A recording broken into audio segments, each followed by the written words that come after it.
Podcast Sapa Justa. Nem sempre justa, mas sempre sapa.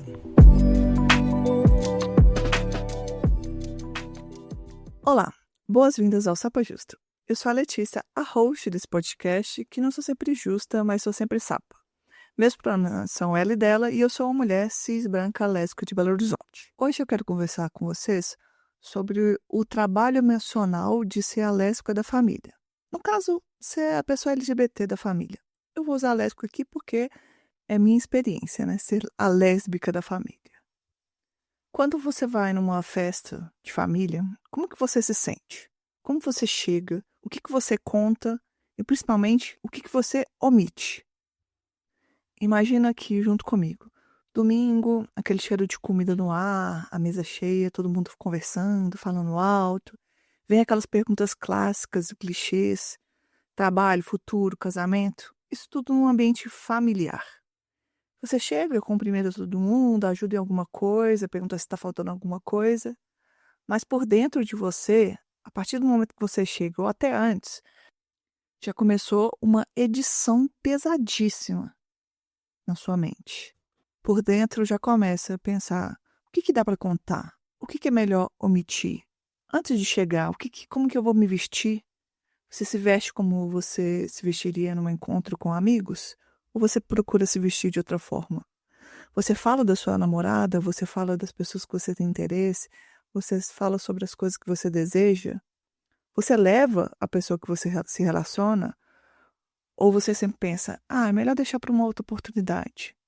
Às vezes, consciente ou inconscientemente, essa batalha na nossa cabeça, essa ruminação de pensamentos, todas as questões, elas já estão um turbilhão na nossa mente. E eu falo aqui da questão de ser a lésbica da família, não no ponto assim, eu sou orientação sexual, ser a lésbica da família. Mas eu tô falando aqui no trabalho emocional constante que a gente tem.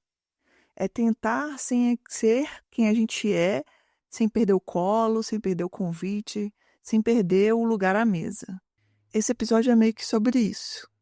Tem outros casos familiares bem pesados, né? Que a pessoa é expulsa de casa, que não é aceita de nenhuma forma. Mas aqui eu não vou falar sobre expulsão de casa, não vou falar sobre o grito, sobre a violência explícita. Aqui eu vou falar sobre a violência sutil, que talvez não é tão sutil assim. É sobre quando a família é de boa, quando a família te aceita. Minha família me aceita. Aceita, desde que você faça um esforço enorme, silencioso de preferência, para todo mundo ficar confortável, menos você. Mesmo que você talvez não perceba com tanta clareza o quão desconfortável você fica. A família às vezes sabe que você é LGBT, sabe que você é lésbica, esse é o recorte, né? Depois de você já ter passado por um processo de aceitação ou não, por mais que esse termo seja esquisito para mim. Mas é depois disso, é o conviver. É aquele clássico, não, a gente te aceita super bem, mas se comporte. Beijar na frente deles é pedir demais, né? Até mesmo você pensa isso, você concorda com isso. Você leva sua namorada, mas trata como uma amiga. Aí você pode estar me ouvindo e pensando, eu acho que eu faço isso. Mas nenhuma pessoa da minha família me pediu explicitamente isso. Às vezes os pedidos não são implícitos, mas também não se faz um ambiente de conforto para que não seja. Então existem tipos de pedidos. Alguns que são ditos, muitas famílias dizem, pedem de diferentes formas, mas tem uns que estão ali nas entrelinhas, entre não fazer um ambiente ser confortável para que você também se sinta confortável. Porque uma pessoa heterossexual, ela já chega, tudo já está posto, tudo já é fácil. Não precisa desse conforto para ser quem é. Aí eu me pergunto, em festa de final de ano, aniversário, almoço de domingo, você sente que você é você mesma? Você conta como é que foi a viagem das suas amigas? Quais são as situações que estão passando sobre seus amigos? Conta de relacionamentos, de possíveis relacionamentos? Leva a pessoa que você se relaciona? Às vezes você pode se relacionar há 10 anos com a sua namorada, sua família já conhece a sua namorada, mas o seu primo que acabou de arrumar uma namorada um mês atrás, a namorada do seu primo, se sente mais confortável de estar ali. Ou no outro espaço, né? A sua prima leva um namorado que acabou de conhecer e ele se sente muito mais confortável do que você e a sua namorada naquele espaço ali. Você pode estar com essa namorada há 10 anos. E você tem ciência disso? Você já perguntou para sua namorada como ela se sente isso? Já se perguntou para si mesmo como você sente com isso? Ou edita tudo para virar a boa filha? A que ajuda na louça e não causa nenhuma cena? Porque eu acredito que o que muitos de nós fazemos, o que a gente faz, é um malabarismo. É um esforço constante para existir sem gerar desconforto. E não é do nada, não é só porque, eu sou assim. Isso começa cedo, começa com algumas coisas que a gente acredita e que a gente engole sem mastigar mesmo. Porque o que é posto na heterossexualidade é que, na maioria das famílias, ser uma boa filha vem com um pacote fechado. É ser hétero, é ser obediente, é ser delicada, ser cuidadora, não causar conflito, não envergonhar a família. Mas aí, quando você se entende LGBT, quando você se entende lésbica, esse roteiro tá ali, né? Ele não some. Mas ele entra em choque com o que você é. Porque você já não está cumprindo o primeiro requisito, que é ser hétero. E muitas das vezes a gente faz um acordo interno, meio silencioso. Ok, eu não posso não ser a filha que eles imaginaram. Eu posso não fornecer o futuro hétero compactado que me pediram. Então vou compensar isso tentando ser perfeita em todo o resto. Aí começa a surgir uns pensamentos, umas ideias na nossa cabeça que são muito nocivas. Por exemplo, pensar que, assim, eu protejo eles da minha verdade.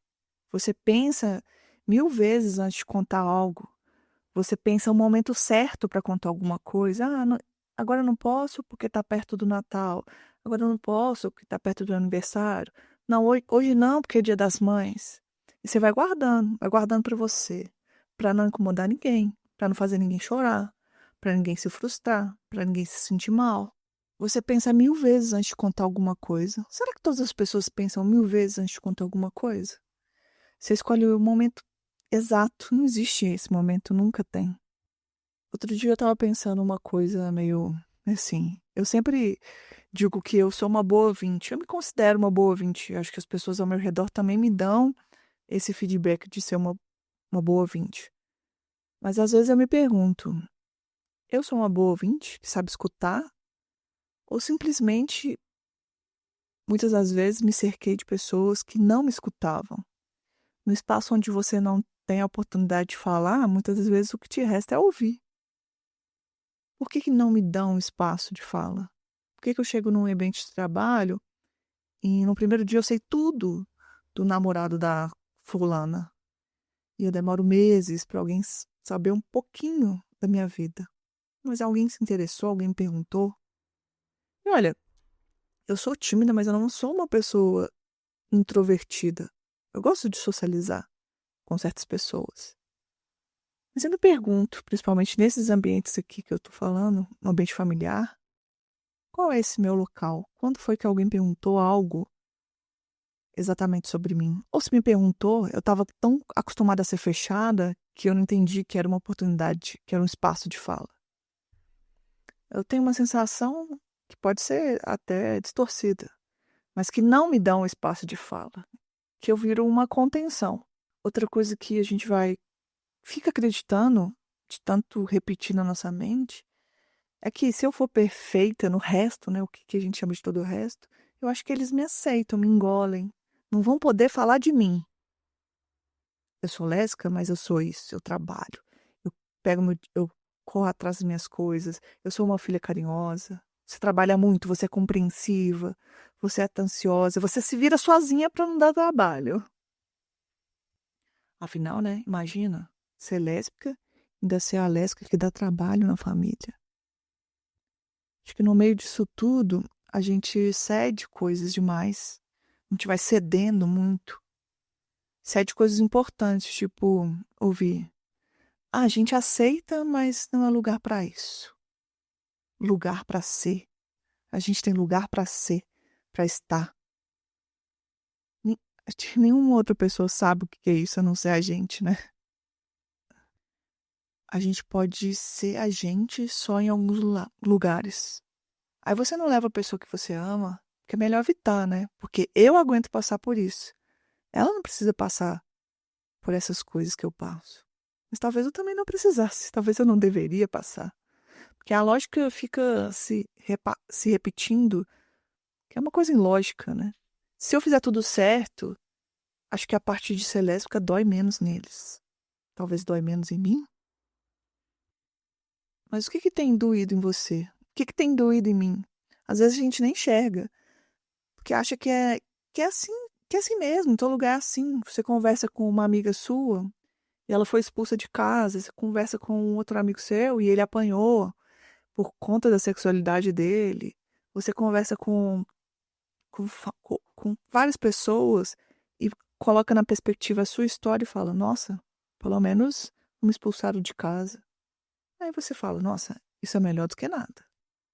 Melhor isso do que uma família que me deseja ir para o inferno. Às vezes elas desejam, né, que a gente vá para o inferno. Mas não, algumas são mais explícitas que as outras, né? E acho que um caminho que a gente costuma ir também, acho que eu repeti muito isso, né? Talvez. É de achar que tem alguma vantagem em lidar com isso muito bem. A gente costuma acreditar em algo como: eu sou madura porque aguento tudo calada.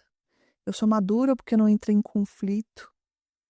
E aí você vai segurando um monte de comentário torto, engole piada, absorve o desconforto alheio em silêncio. Isso, às vezes a gente lê como maturidade, mas muitas das vezes é só um autoapagamento. Você já viveu isso? Você vive isso? Ou sou eu que estou viajando? Ser, ser você, ser quem a gente é, vira um sinal de conflito. Isso é muito estranho parar para pensar nisso. Em níveis extremos, mas nos níveis que eu tô falando aqui também, dos que são sutis, nem tanto assim. Onde que faz mais sentido eu me apresentar como eu ser quem eu sou e ser vista, isso ser visto como agressivo? Mas a pessoa que se ofende com apenas a outra pessoa existindo, isso é normal, isso não é agressivo da pessoa, não, né?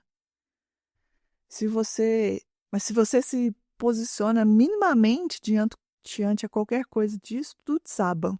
Às vezes é um comentário que você faz, é uma defesa mínima que você faz, que tudo vem pesado. Nossa, fulano é difícil. Fulano é isso. E acho até às vezes quando a gente faz um comentário que se faz necessário, mesmo achando que a gente está certo, vem uma autocrítica muito pesada, uma voz interna dizendo, né, será que eu fui dura demais? Será que eu fui grossa demais? E numa próxima oportunidade, essa voz, essa culpa, fala mais alto. Aí a gente pensa, né? Melhor não falar nada.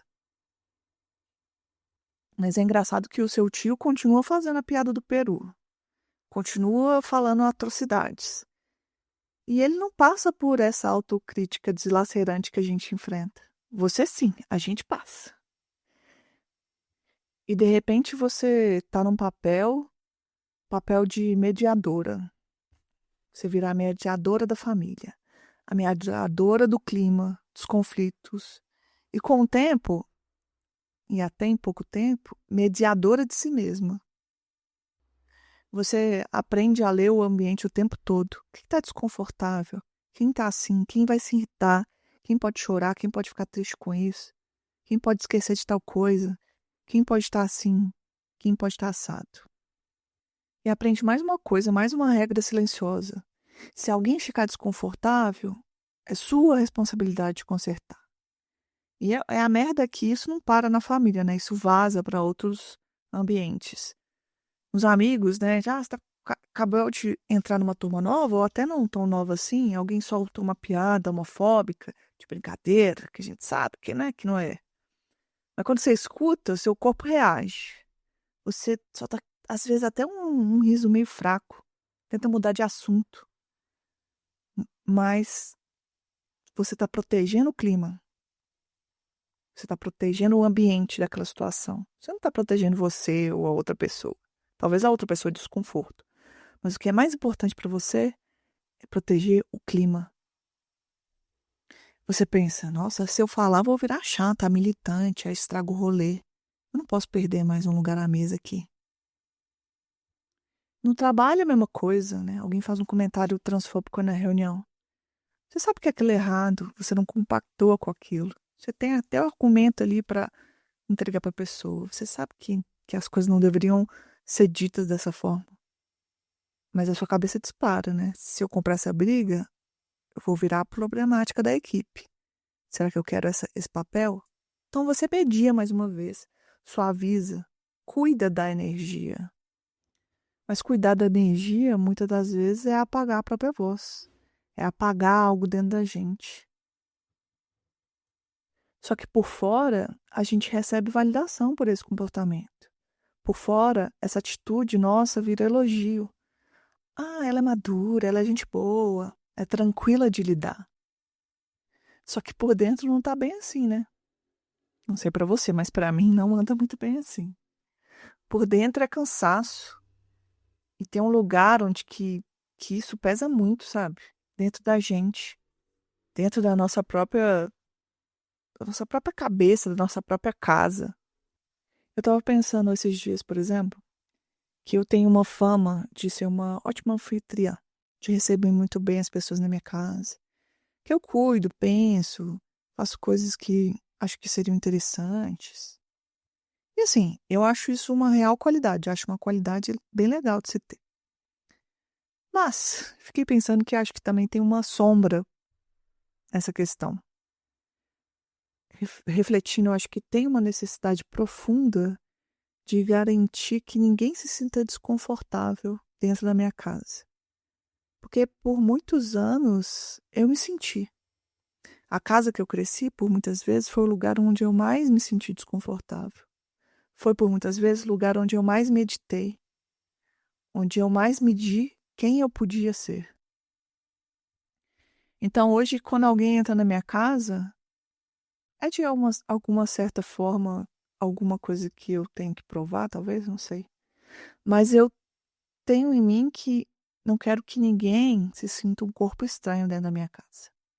Não quero que ninguém se sinta apenas tolerado dentro da minha casa. Eu quero que seja um ambiente harmônico. Um ambiente harmonioso, na verdade, né? Só que é preciso um cuidado, né? Porque o extremo de tudo é sempre complicado. Porque eu posso fazer a casa virar um palco. Eu, a diretora de um espetáculo emocional onde todo mundo precisa sair bem. Às minhas custas, muitas vezes. Mas isso é uma loucura. É uma ansiedade que eu tenho gritante de controlar o bem-estar do outro, mesmo que seja para ser positivo. Opa, isso é papo de maluco, né, gente? Eu acho que cabe a mim perceber as diferenças. Quando eu recebo alguém na minha casa, eu tô acolhendo, acolher é uma coisa positiva. Ou eu tô garantindo desesperadamente que ninguém se sinta mal como eu já senti em outros ambientes. Aí já não é tão legal, né? Eu tinha pensado em gravar esse episódio, mas as ideias estavam muito desconexas na minha mente. Mas eu tava com tudo já. Falei, eu acho que eu preciso falar sobre isso. Porque é algo que estava latente na minha mente. Pra ver se outras pessoas se identificam. E estava me organizando até que eu encontrei um trecho que eu vou ler aqui, traduzido em português, que eu acho que ele encaixa muito bem nesse episódio. Hoje eu vou ler ele como ele tá, porque vocês vão entender que vai fazer sentido. É o trecho de um livro que, traduzindo para português, seria algo como Laços que Unem, a Homofobia Familiar e Sua Consequência, da Sarah Schulman. Vou colocar o nome do livro e da autora na descrição do episódio certinho. Mas o trecho é assim. Muitas pessoas gays irão dizer que suas famílias são boas. Mas quando você pede detalhes, isso significa basicamente que a pessoa gay não foi completamente excluída dos eventos familiares. Ou que a pessoa que ela se relaciona, se ela tiver uma, é permitida na casa. Pouquíssimas pessoas experimentam suas vidas e seus sentimentos sendo ativamente entendidos como iguais ao das pessoas heterossexuais de sua família. Muitas das vezes, pais ou os irmãos mantêm a homossexualidade da pessoa em segredo de outras pessoas, ou efemizam. Eles votam em políticos que machucam pessoas gays, contribuem para organizações religiosas que humilham gays, consomem produtos culturais que retratam pessoas gays como patológicas, falam e agem de forma que tratam pessoas gays como como se fosse uma escolha pessoal, uma preferência, e não como a gente é. De muitas maneiras, a mensagem é clara: a pessoa gay não é plenamente humana. Mas como muitas pessoas gays conhecem outras que foram muito mais severamente punidas pelos preconceitos da sua família, elas veem essa inclusão comprometida como milagrosamente positiva e como produto do seu próprio comportamento correto.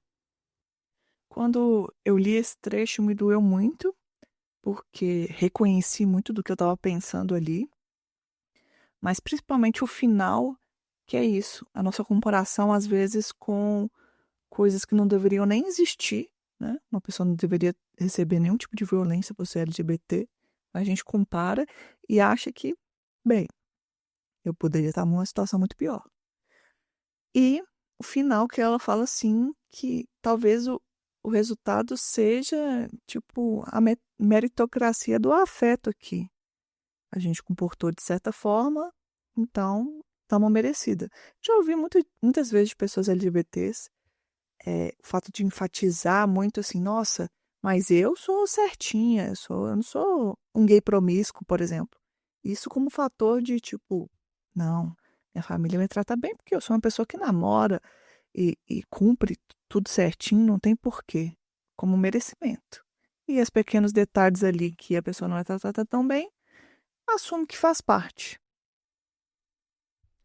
Uma família ser de boa só porque não te expulsou, sei lá, você fala que sua namorada é ótima só porque ela não te agrediu? Só porque algo não é horrível não quer dizer que é bom, né? E assim, eu não tô querendo mudar as coisas. Talvez você tá na família na situação, algo que você lutou muito, você era tratada com muito mais violência e agora você tá num patamar que você não quer nem refletir sobre isso. Minha questão não é nem sobre a sua família. Dificilmente a gente muda a nossa família. A minha questão é sobre a gente fazer o que a gente faz com as coisas que nos trazem consequência, porque traz consequência. Será que não existem outras formas de sentar a essa mesa? Se eu continuar sendo a filha mediadora, carinhosa, que não confronta, que não ajeita o clima, que não pensa no clima o tempo todo, tipo, se eu continuar, eu vou ter a manutenção desse lugar? Será que eu quero exatamente esse lugar que eu estou sentada? Talvez eu queira um outro lugar à mesa. Porque eu acho que, de certa forma, como sempre, as coisas ficam políticas. Isso não é personalidade. Ah, a minha personalidade é assim. Não acho que seja. É um sistema que diz que você pode ficar desde que você se comporte. Desde que seja agradável, útil, discreta e, principalmente, fácil de lidar. E a gente internaliza isso como: se eu for muito boa, talvez eu mereça esse pedaço de aceitação. Só que o custo disso é alto para a gente, o nosso pessoal. O custo disso é, às vezes, um perfeccionismo extremo que vai te trazer consequências, ansiedade social, exaustão emocional. Daqui uns anos você vai escolher ficar sozinho em vários ambientes e vai se perguntar por quê? Por que que eu deixei chegar até esse ponto? Talvez a gente nem vai saber que foi por isso. Você fica ótima na posição de cuidar dos outros, mas quem cuida de você? Quem tolera o seu desconforto? Nenhuma relação humana pode ser só de uma parte. Nenhuma. Eu acho que a gente tem que perceber o padrão, nomear, e quando a gente entrar nesse modo mediador ou de perfeccionismo, tentar desacelerar um pouco, tirar o pé. Testar pequenos desconfortos, não consertar tudo, não preencher todos os silêncios, não pedir desculpa por tudo, não se comportar como se pedisse desculpa por tudo. Repensar, assim, o que a gente chama de família de boa. É de boa mesmo? É bom mesmo? Ou só não é, só é menos pior do que poderia ter sido? Para não ficar pessimista, não é o intuito do episódio, mas é para pensar o que realmente nos salva. Porque eu acho que o que realmente nos salva é buscar espaço onde a gente não precisa performar. e performar num sentido exaustivo, onde a gente possa existir sem gerenciar uma sala inteira, gerenciar um campo de emoção, de chegar e achar que a gente está num campo minado de emoções, sentimento de desconforto. Ser a lésbica da família quase sempre vem com um trabalho emocional que ninguém nomeia, que ninguém recebe por isso, a gente não recebe nada por isso. Que muitas das vezes a gente não percebe o que está fazendo, as outras pessoas não percebem que a gente está fazendo. Ninguém vai te agradecer por isso. Você vai só se exaurir por isso, porque você está o tempo todo trabalhando. Mas a gente não precisa compensar nada. Você não precisa compensar nada. Eu não preciso compensar nada. Vou repetir mais uma vez. A gente não precisa compensar nada por ser quem a gente é. Nenhuma mulher precisa ser perfeita, não precisa ser a filha excelente que passa sobre tudo sobre você para agradar seus pais, seus familiares. Não precisa consertar o tempo todo o desconforto dos outros. E repensar, né? Se você tem, às vezes, esse pensamento que, nossa, eu quero garantir que ninguém se sinta desconfortável, se sinta mal num ambiente como eu já me senti. Mas, às vezes, é muito simples. É aceitando as pessoas, recebendo as pessoas, ouvindo e sendo ouvida. Essa é a melhor forma. Não é garantir que ninguém se sinta desconfortável ao ponto do seu desconforto, ao ponto das suas dores, a custo do seu apagamento. Isso não é uma responsabilidade nossa, não é uma responsabilidade sua. E talvez numa próxima festa de fim de ano, um próximo aniversário, ou até nesse próximo domingo, a gente faça diferente, você faça diferente, eu faça diferente. Talvez a gente não vá cuidar de tudo, não vai ter que ler a sala inteira para medir cada desconforto, tentar prever cada coisa, que é impossível prever tudo. Às vezes a gente não prevê quase nada. A gente vai estar no ambiente simplesmente existindo. Talvez você leve sua namorada e se ficar estranho, que as pessoas fiquem estranhas com isso. A exposição é importante, mas não é problema teu, não é problema nosso consertar isso. Talvez a gente vá falar de um relacionamento, como qualquer primo hétero fala do dele, ou talvez você não fale nada, né? Mas que seja porque você não quer, e não porque você está protegendo alguém. E aí a gente vai vivendo. Talvez a gente vá e vá embora mais cedo. Talvez a gente nem vá. Importante não ir às vezes também. Talvez você fale a verdade mesmo que incomode, mesmo que cause um desconforto. Uma festa você fala, na outra você não fala. Mas que seja uma escolha sua. Não uma edição para caber no lugar. Não se edite. Enfim, muitos pensamentos, muitos sentimentos. Se o que eu falei aqui fez algum sentido aí com você que está escutando, me manda uma mensagem para eu saber que não só sou eu que estou nessa pira, ou discordando ou concordando, acho que é importante. Me conta um pouco como que é isso para você, talvez a gente construa outras formas juntas, né? E é isso. Obrigada pela companhia até aqui, que a gente encontre e construa espaços onde a gente não precisa sentir que a gente está compensando nada. Um beijo e até a próxima. E aí, gente, gostaram do episódio? Eu estou passando aqui só para lembrar que o Sapa Justa só é possível graças a uma parte de ouvintes que colaboram financeiramente para o projeto. Isso é feito por meio de uma campanha de financiamento coletivo. E você, quer apoiar o Sapa Justa? Divulgue os nossos episódios. Se você pode apoiar financeiramente, acesse o apoia.se/sapajusta. Atualmente, damos preferências à plataforma de financiamento mensal, mas você pode apoiar pontualmente usando a chave Pix, que é o nosso e-mail, contato@sapajusta@gmail.com. Quer fazer parte da nossa comunidade do Sapa Justa? Entre no nosso grupo de Telegram. O link é t.me/podcast Sapa Justa. Lá a gente está construindo uma comunidade muito gostosa. Eu sou suspeita para falar, só que é muito boa mesmo. A gente comenta os episódios e muitas das vezes as ideias do episódio que eu gravo aqui vêm de conversa de lá. Vem fazer parte junto com a gente e vem construir esse podcast junto comigo. Apresentação, produção e pauta, Letícia Martins.